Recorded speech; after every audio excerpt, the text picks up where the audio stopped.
Good morning student. हम कल class 9th का रहीम के दोहे पढ़ रहे थे। हमने 4 दोहे पढ़े थे। अब आगे अगले दोहे पढ़ेंगे, तो देखिए। अगला दोहा देखें। दीर्घ दोहा अर्थ के आखर थोरे आही, ज्यो रहीम नट कुंडली सिमीटी कूदी चढ़ी जाही। अर्थ यहाँ पर अर्थ से लिया गया है और आखर जो है वो अक्षर या शब्द को कहा गया है।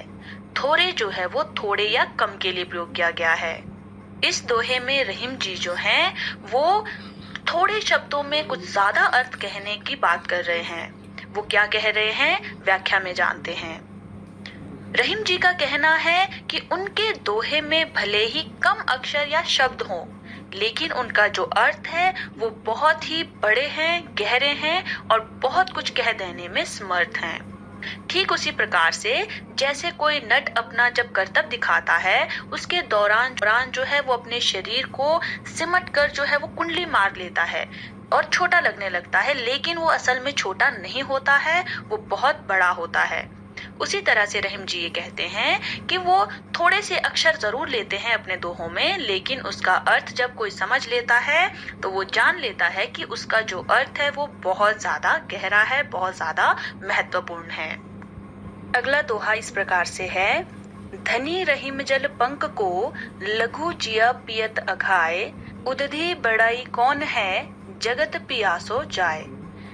धनी यहाँ पर धन्य के लिए कहा गया है, पंख कहा गया है कीचड़ को, लघु का अर्थ होता है छोटा, उदधि कहा गया है सागर को, पियासो अर्थात प्यासा। इस दोहे में रहीम जी सागर और तालाब के जल के द्वारा हमें कुछ समझाना चाहते हैं। वो क्या समझाना चाहते हैं, व्याख्या में जानते हैं। रहीम जी कि कीचड़ में पाया जाने वाला वह थोड़ा सा पानी वो धन्य है, उसे बहुत ज्यादा बड़ा माना गया है, क्योंकि उस पानी से जो है ना जाने कितने छोटे छोटे जीवों की प्यास बुझती है। लेकिन दूसरी ओर रहीम जी कहते हैं कि वो सागर का जो जल है जो बहुत ज्यादा मात्रा में होता है, वो फिर भी व्यर्थ है। क्यों? क्योंकि उस जल से किसी भी जीव की प्यास नहीं बुझ पाती है। ऐसा क्यों है? क्योंकि सागर का जो पानी है वो खारा होता है, उसे कोई जीव जी नहीं सकता, उसे पीकर जो है उसकी प्यास नहीं बुझती। लेकिन कीचड़ में जो थोड़ा सा पानी होता है, बाकी तो मिट्टी रहती है, लेकिन उस थोड़े से पानी से भी जो है बहुत सारे जीवों की प्यास बुझती है। इस दोहे के द्वारा रहीम जी हमें ये समझाना चाहते हैं कि आप भले ही थोड़ा सा कुछ अच्छा काम करो, लेकिन ज्यादा दिखाओ मत। ज्यादा दिखाने से जो है किसी का भला नहीं होता, बल्कि आप जो थोड़ा सा अच्छा काम करते हो उससे भी बहुत सारे लोगों का भला हो सकता है। इसलिए थोड़ा सा करो, लेकिन अच्छा करो। अगला दोहा देखिए। नाद रिझी तन देत मृग, नर धन देत समेत, दे रहीम पशु से अधिक, रीझेहू कछु न देत।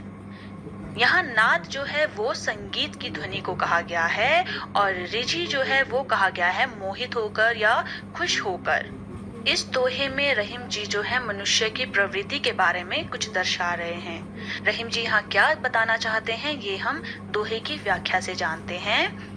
रहीम जी यहाँ ये कहना चाहते हैं कि जिस प्रकार से जो है हिरन किसी अच्छे संगीत की ध्वनि को सुनकर खुश हो जाता है और अपने आप को यानी अपना जो उसका शरीर है उसको निछावर कर देता है, यानी जो शिकारी है या जो वो संगीत उत्पन्न कर रहा है, वो जो संगीत सुना रहा है, उसको जो है अपना शरीर सौंप देता है। इस तरह से इस संसार में कुछ लोग हैं जो दूसरों के प्रेम से खुश होकर जो है अपना धन इत्यादि सब कुछ जो है उन्हें दे देते हैं। लेकिन रहीम जी यहाँ ये कहते हैं कि वे कुछ लोग वो पशु से भी बदतर होते हैं, जो दूसरों से सब कुछ ले तो लेते हैं, लेकिन बदले में उन्हें कुछ भी नहीं देते। यहाँ रहीम जी हमें ये समझाना चाहते हैं कि यदि कोई आपको कुछ दे रहा है, कोई आपको आपके प्रेम से, आपके स्वभाव से खुश होकर आपको कुछ दे रहा है, तो आपका भी फर्ज बनता है कि आप उसके बदले उसे कुछ ना कुछ दें। अगर आपके पास उसे देने के लिए कुछ नहीं है तो फिर भी आप उसे इज्जत दे सकते हैं, आप उसे अपना प्रेम लौटा सकते हैं, लेकिन जब कोई कुछ देता है तो उसे बदले में कुछ ना कुछ अवश्य देना चाहिए। अगला दोहा देखिए। बिगड़ी बात बने नहीं, लाख करो किन कोई, रहीमन फटे दूध को, मथे न माखन होए। बिगड़ी यहाँ पर बिगड़ी हुई के लिए कहा गया है, और फटे दूध अर्थात फटा हुआ दूध, यानी जब दूध खराब हो जाता है, जब वो फट जाता है। और मथे कहा गया है मथने को। इस दोहे में रहीम जी बिगड़ी हुई बात को मनाया जा सकता है या नहीं मनाया जा सकता है, उस बारे में बात कर रहे हैं। तो हम व्याख्या में जानते हैं कि वो क्या कह रहे हैं। रहीम जी कहते हैं कि जब कोई बात एक बार बिगड़ जाती है, यानी जब कोई बात बिगड़ गई है, तो आप लाख कोशिश कर लो, उसके बावजूद भी जो है उस बात को ठीक नहीं किया जा सकता है। इस बारे में रहीम जी कहते हैं कि यह इसी तरह से है जैसे जब कोई दूध एक बार फट जाता है तो उसको मथने से कभी भी मक्खन नहीं निकलता। यानी जब दूध फट जाता है तो आप उसकी पनीर बना सकते हो, लेकिन आप उसका मक्खन नहीं बना सकते हैं। उसी प्रकार से जब कोई बात बिगड़ जाती है तो लाख कोशिश कर लो, वो बात दोबारा नहीं हो सकती है, उस बात को दोबारा ठीक नहीं किया जा सकता है।